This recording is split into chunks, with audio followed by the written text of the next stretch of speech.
Okay. तो last lecture के अंदर हमने क्या पढ़ा था कि इंट्रो टू डेटाबेस, और उससे बाद वाला सेकंड डेटाबेस का लेक्चर था हमारा कि टाइप्स ऑफ डेटाबेसेस, कितने तरीके के डेटाबेस होते हैं। ठीक है, अब वो डेटाबेस हमने पढ़ तो लिया, पर उसका जो आर्किटेक्चर है, मतलब उसको कैसे यूज करते हैं, कौन कौन यूज करता है, ठीक है, उसके बारे में, और उसके अंदर जो डेटा रहता है उसके अंदर कैसे रिलेशन मेंटेन होता है डेटा को एक दूसरे के साथ, तो वो हम पढ़ेंगे। तो यहाँ पे हमारे पास दो टॉपिक है, व्हाट इज आरडीबीएमएस, और दूसरा है हमारे पास डीबीएमएस आर्किटेक्चर। ठीक है, तो ये दोनों टॉपिक्स हम आज के लेक्चर के अंदर पढ़ने वाले हैं। ठीक है, तो स्टार्ट करते हैं। फर्स्ट टॉपिक है व्हाट इज आरडीबीएमएस। तो आरडीबीएमएस का मतलब ही क्या हो गया यहाँ पे कि it stands for relational database management system. Relational मतलब क्या हो गया, वन टाइप ऑफ, पे किसी के साथ उसका रिलेशन होगा, मतलब किसके साथ होगा, उसका डेटाबेस, मतलब डेटा के साथ कुछ ना कुछ उसका रिलेशन होगा। और जो भी डेटा स्टोर किया हुआ है, ठीक है, उसको मैनेज, प्रॉपर तरीके से मैनेज करना है। ठीक है, जो भी उसके लिए जो एप्लीकेशन हमने बनाई उसको बोलते हैं हम सिस्टम। ठीक है, तो आज के टाइम पे जितनी भी टेक्नोलॉजी है वो सब किस पे वर्क कर रही है, तो कभी डेटाबेस पे। जो भी आपको जैसे कि आप किसी भी तरीके का किसी भी तरीके की वेबसाइट ओपन करते हो, तो उसके अंदर आपको हमेशा एक चीज़ तो देता ही है, भाई लॉगिन करो या रजिस्टर करो। ब्लॉगिंग करना है तो भी आपको क्या करना पड़ता है, वन टाइप ऑफ लॉगिन तो करना ही पड़ेगा, तभी आपको आपको कोई डेटा पोस्ट कर सकते हो, या फिर कोई डेटा आप रिट्रीव कर सकते हो, मतलब डेटा ला सकते हो। ठीक है, तो ये दोनों चीजें होती है, मतलब जो भी आप वहाँ पे वर्क कर रहे हो, एप्लीकेशन देख तो रहे हो, पर वहाँ से वहाँ पे जो भी डेटा है वो कहाँ से एक्चुअली आ रहा है, तो वो डेटा कहाँ से आ रहा है, तो जो भी आपने इन्फॉर्मेशन डाली होती है स्टार्टिंग में, तो वो डेटा वहाँ बैकएंड में जाके एक जगह पे स्टोर हो जाता है परमानेंटली। ठीक है, तो वहाँ से वो डेटा आपको बार बार मिलता रहता है। ठीक है, तो वो जो जगह रहती है उसको बोलते हैं यहाँ पे डेटाबेसिस। ठीक है, तो डेटाबेस आज के युग में बहुत सारे तरीके के हैं, मैंने आपको लास्ट लेक्चर में वो भी बताया था किस किस किस तरीके के डेटाबेस होते हैं, किस टेक्नोलॉजी में यूज होते हैं, किस ओएस में यूज होते हैं। ठीक है, तो यहाँ पे लिखा है all modern database management system like SQL, MS SQL, IBM, Oracle, my SQL and Microsoft except are based on RDBM. मतलब वो जितने भी डेटाबेस है वो सारे आरडी, मतलब रिलेशनल डेटाबेस। ठीक है, और डेटाबेस और आरडीबीएमएस के अंदर दोनों में थोड़ा बहुत फर्क है।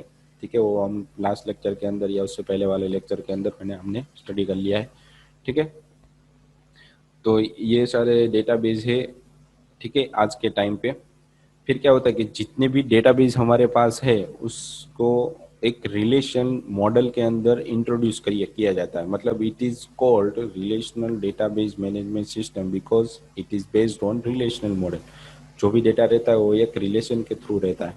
ठीक है, और उसको इंट्रोड्यूस किसने किया था, तो कभी ईएफ कोड नाम के व्यक्ति ने, जो भी डेटाबेस तो था ही पहले, पर रिलेशनल डेटाबेस किसने फाइंड आउट किया था, तो कभी ईएफ कोड नाम के व्यक्ति ने। उसके बाद वो बहुत ज़्यादा फेमस हो गया, क्योंकि कभी भी कोई भी डेटा हमें चाहिए तो किसके रिलेटेड है वो हमें मिलना चाहिए। ठीक है, तो अब उसके बाद वो वर्क कैसे करता है उसके बारे में हम पढ़ेंगे। ठीक है, तो data is represented in terms of tuple. Tuple मतलब वन टाइप ऑफ एक रो।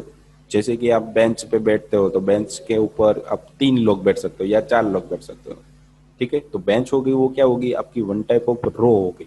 उसके बाद वाली जो बेंच है वो आपकी सेकंड रो हो गई, उसके बाद वाली वो थर्ड रो हो गई। तो वैसे ही यहाँ पे डेटाबेस के अंदर भी जितना भी डेटा है, ठीक है, तो वो डेटा एक रो के फॉर्म में पड़ा होता है।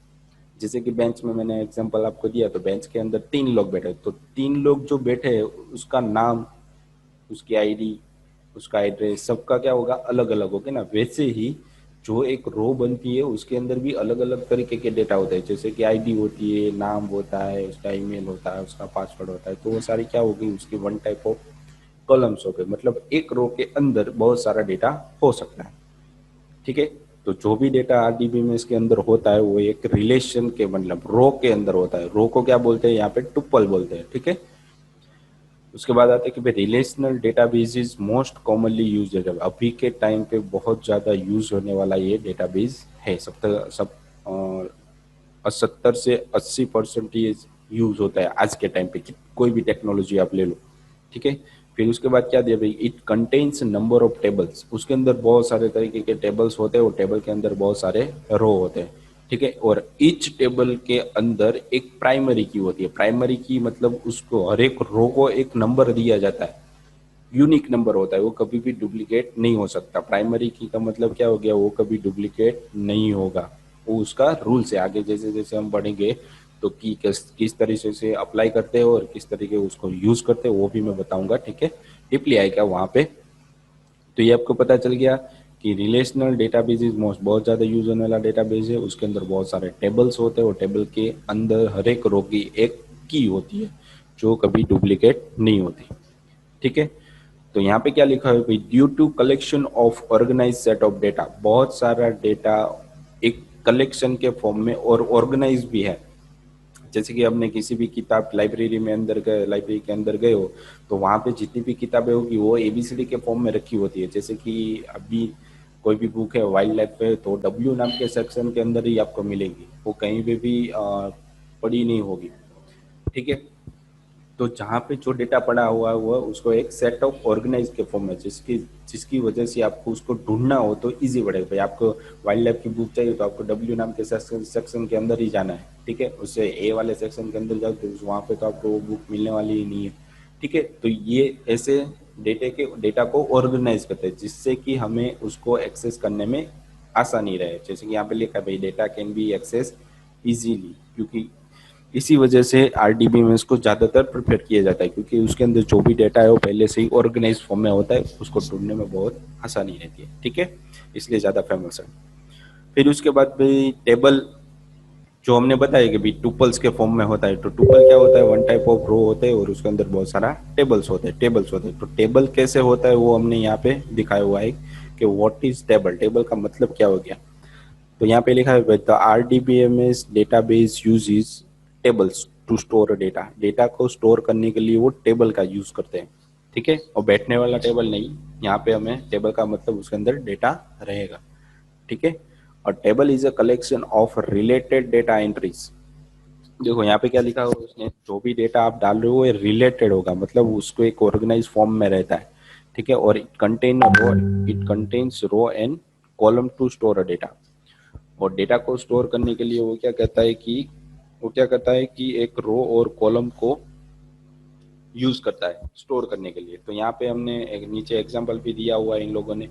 तो ये हमारी जो आईडी है, नेम है, एज है, वो वन टाइप ऑफ हमारी फील्ड्स हो गए। फील्ड मतलब वो एक स्पेसिफिक नाम पे भी, नेम है तो उसके अंदर नेम ही आना चाहिए, एज है तो उसके अंदर एज ही आनी चाहिए, कोर्स है तो उसके अंदर कोर्स ही आना चाहिए, तो एक रो हो गई। और जो भी डेटा है वो आपको कहाँ पे रहता है कि उसके अंदर टुपल के फॉर्म में, ये हमारा रो हो गई, रो को यहाँ पे टुपल बोलते हैं, ठीक है। ये हमारी दूसरी टुपल मतलब दूसरी बेंच हो गई, वन टाइप ऑफ, तो उसके अंदर अलग अलग तरीके का डेटा हो गया। तो लास्ट में यहाँ पे 3 है, 4 है, 5 है। तो और जो कॉलम है वर्टिकली आपको जो दिखाई दे रहा है आईडी 1 2 3 4 5, तो आपका कॉलम हो गया, ठीक है। तो रो और कॉलम के फॉर्म में डेटा हमेशा ऑलवेज आरडीबीएमएस के अंदर रहता है, ठीक है। कभी भी कहीं भी कैसे भी डेटा नहीं पड़ा होता है इसके अंदर, एक रिलेशन के मेंटेन किया होता है उसने, ठीक है। फिर उसके बाद आता है फील्ड, तो ये आपने टेबल बता तो दिया, फिर इसके अंदर किसका क्या मीनिंग होता है इसके बारे में नीचे लिखा हुआ है कि fields is similar smaller entity. देखो फील्ड है, फील्ड मतलब क्या हो गया, ये आपकी फील्ड्स हो गई, नेम है, आईडी है, एज है और कोर्स है, ये आपकी फील्ड हो गई। मतलब जो भी आप नेम डाल रहे हो तो इसके अंदर जितना भी डेटा आएगा वो नेम फॉर्म में ही आएगा, कभी भी यहाँ पे एज नहीं आ सकती, ठीक है। तो ये क्या हो गया, वन टाइप ऑफ एक स्मॉलर एंटिटी हो गया of the table which contain specific information. देखो यहाँ पे फील्ड का मतलब क्या हो गया, जो स्टोर करता है एक स्पेसिफिक इन्फॉर्मेशन को, ठीक है। मतलब ये डेटा हो गया वो आपका क्या हो गया, फिक्स हो गया ना, फिर यहाँ पे नाम किसी और कुछ आ नहीं सकता, ठीक है। तो ये फील्ड, इसे फील्ड बोलते हैं, वो जो भी डेटा आपके पास पड़ा हुआ है, ठीक है, उसे डेटा बोलते हैं, ठीक है। और जो वर्टिकली आपको आईडी, नेम, इमेज और एज, एज और कोर्स दिखाई दे रहा है वो आपकी कॉलम हो गई। और जो आपको रो के फॉर्म में, टुपल के फॉर्म में दिखाई दे रहा है वो आपका रो हो गई, वन टाइप ऑफ रिकॉर्ड्स हो गए, ये आपका वन टाइप ऑफ एक रिकॉर्ड हो गया, ठीक है। तो यहाँ पे ये लिखा हुआ है। फिर उसके बाद है व्हाट इज रो और रिकॉर्ड, मैंने आपको जैसे बताया भाई, आपको यहाँ पे दिखा हुआ है तो ये आपकी रो हो गई, उसको रिकॉर्ड भी बोलते हैं। और जो आईडी के फॉर्म में 1 2 3 5 लिखा हुआ है उसको कॉलम भी बोलते हैं। तो यहाँ पे लोगों ने यही बताया हुआ है कि row of table is also called record. जो रो के फॉर्म में डेटा रहता है उसे आप रिकॉर्ड भी बोल सकते हो। ठीक है। It contain specific information of each individual entry in the table. ठीक है। टेबल के अंदर जो भी डेटा होगा उसकी एक इंडिविजुअल एंट्री पड़ेगी, मतलब हर एक की नहीं पड़ेगी। तो अगर आप इसके अंदर दूसरा डेटा डाल रहे हो तो एक के अंदर तो होने वाला नहीं है, उसके लिए वापस आपको नई रो बनानी पड़ेगी और उसके अंदर वापस डेटा डालना पड़ेगा। तो ये क्या हो गया, वन टाइप ऑफ आपकी रो हो गई, मतलब रिकॉर्ड्स हो गए यहाँ पे। ठीक है। इट इज हॉरिजॉन्टल एंटिटी, और जो भी डेटा यहाँ इसके अंदर रहता है, इन रिकॉर्ड रहता है, वो हमेशा हॉरिजॉन्टल मतलब ऐसे रहता है। ठीक है। फिर उसके बाद आता है भाई व्हाट इज कॉलम। तो column is a vertical and, मतलब वो खड़ी रहती है। ठीक है।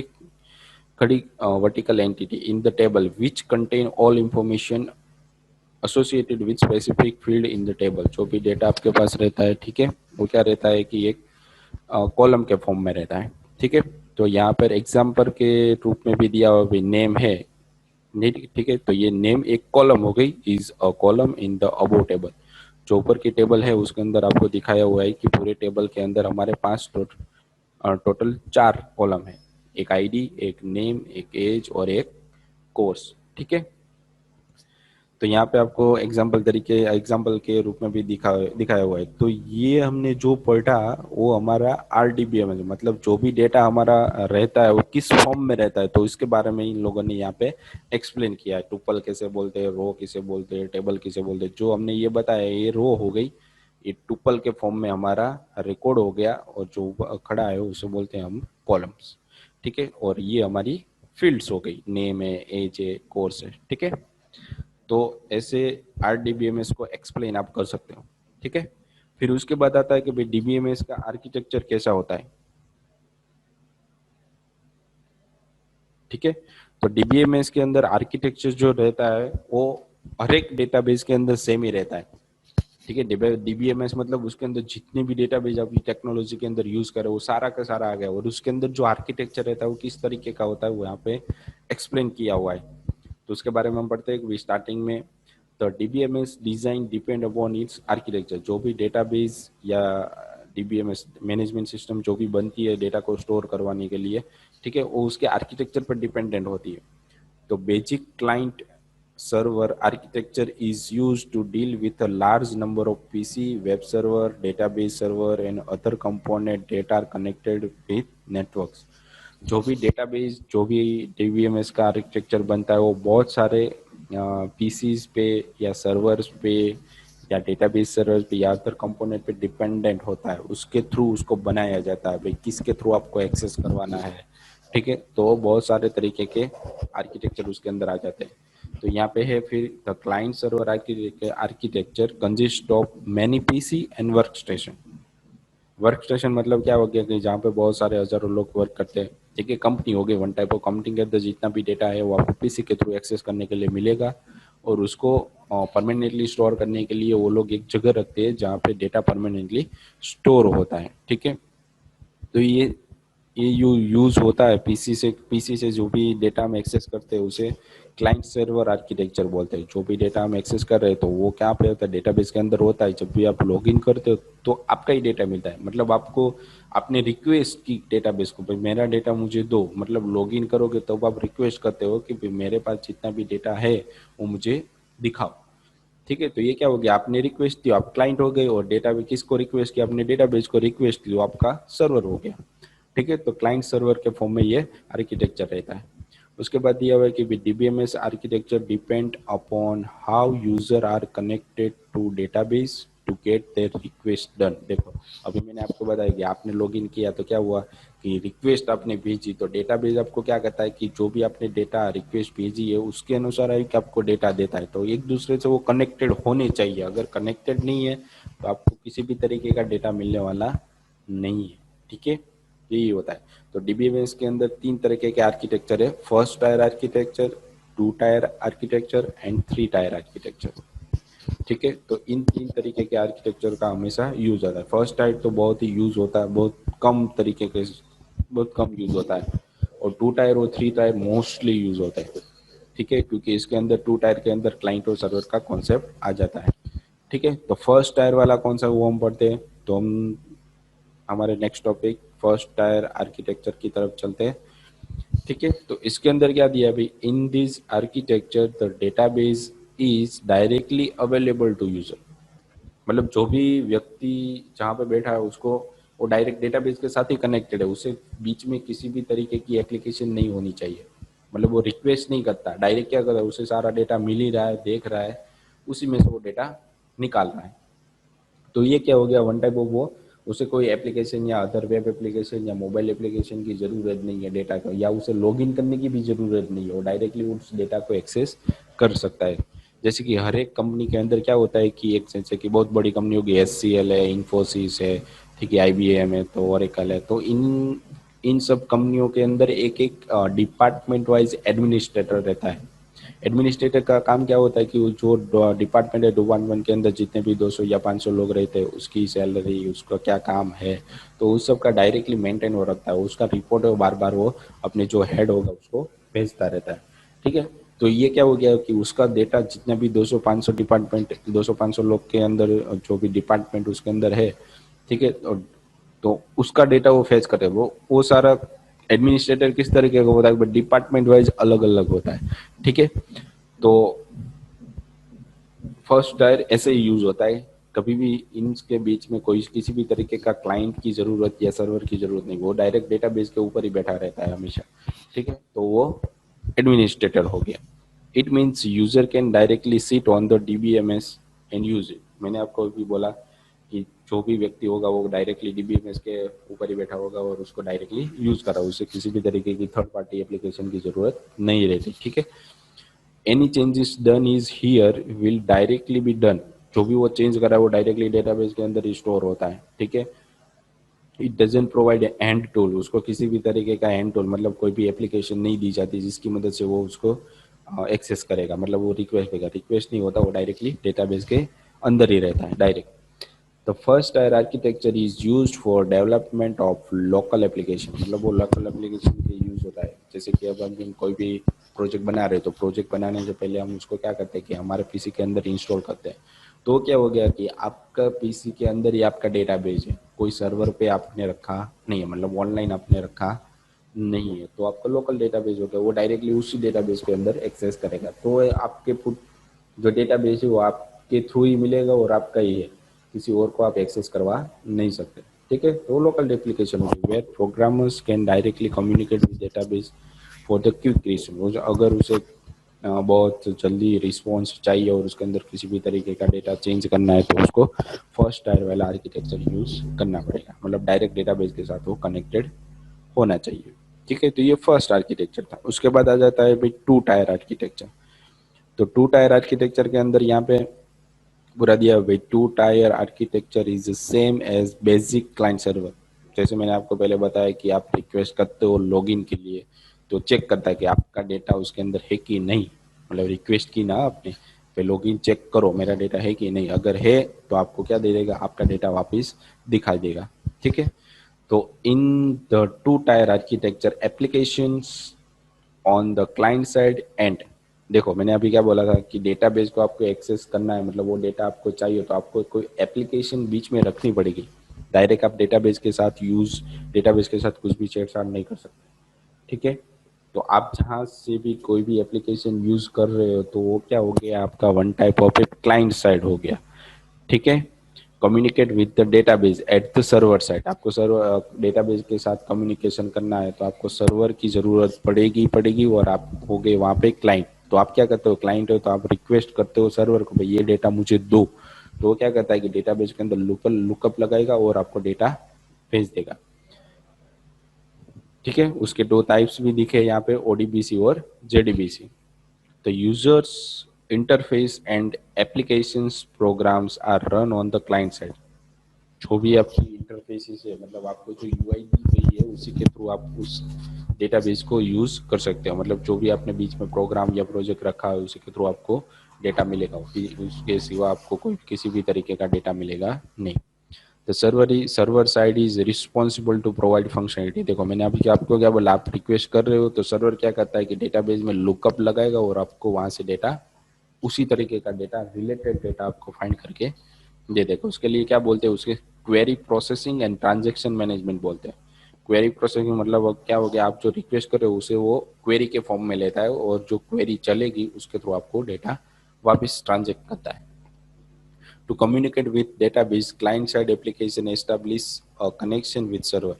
ठीक है, क्लाइंट साइड कम्युनिकेट कर डेटाबेस के साथ कम्युनिकेट करने के लिए आपको पहले क्या करना पड़ेगा, जो जो क्लाइंट साइड एप्लीकेशन है उसको पहले आपके मोबाइल या वेबसाइट या सर्वर के थ्रू उसको इस्टेब्लिश मतलब उसके पहले यूज़ करना पड़ेगा, तभी आप उस सर्वर के अंदर रिक्वेस्ट कर सकते हो। तो इसका यहाँ पे आर्किटेक्चर दिया हुआ है कि आप यूज़र हो और बीच में एक एप्लीकेशन है, जो भी आप रिक्वेस्ट कर रहे हो वो क्लाइंट साइड से कर रहे हो और सर्वर में जाएगा और वहाँ से डेटाबेस में से डेटा भेजेगा और आपको वापस यहाँ पे प्रिंट करवा के दे देगा। ठीक है, अब लास्ट है हमारे पास 3 टायर आर्किटेक्चर। 3 टायर आर्किटेक्चर के अंदर बहुत सारे तरीके के डेटा एक साथ हम यूज कर सकते हैं। ठीक है, तो 3 tier architecture contains another layer between client side and server side. देखो, क्लाइंट साइड और सर्वर साइड के बीच में एक और एप्लीकेशन आ जाएगी, मतलब डेटाबेस को भी यूज करना है तो उसके अंदर सर्वर के अंदर भी बीच में एक एप्लीकेशन होगी और उसके बाद डेटाबेस होगा। तो यहाँ पे देखो दिखा दोनों साइड क्या होता है कि application server and client side server, client side application, ये दो चीजें इसके अंदर बीच में रहती है। ठीक है, तो यहाँ पे लिखा है भाई 3 tier architecture contain another layer between client and server. In this architecture client can't directly communicate with server. Server के साथ क्लाइंट डायरेक्टली कम्युनिकेट नहीं कर सकता, उसके बीच में उसे जो एप्लीकेशन होगी उसको पहले कनेक्शन देना होगा, उसके बाद ही वो उसको डायरेक्टली एक्सेस कर सकता है। These application on the client and interact with the application server with further communicate with the database। ठीक है, क्लाइंट जो जहां तक उसका डेटा एंड होता है तो क्लाइंट साइड जो कम्युनिकेशन आती है उसको सर्वर के साइड कम्युनिकेशन बनवाना पड़ेगा, तभी वो डेटाबेस के अंदर जो भी डेटा पड़ा हुआ है उसको एक्सेस कर सकता है।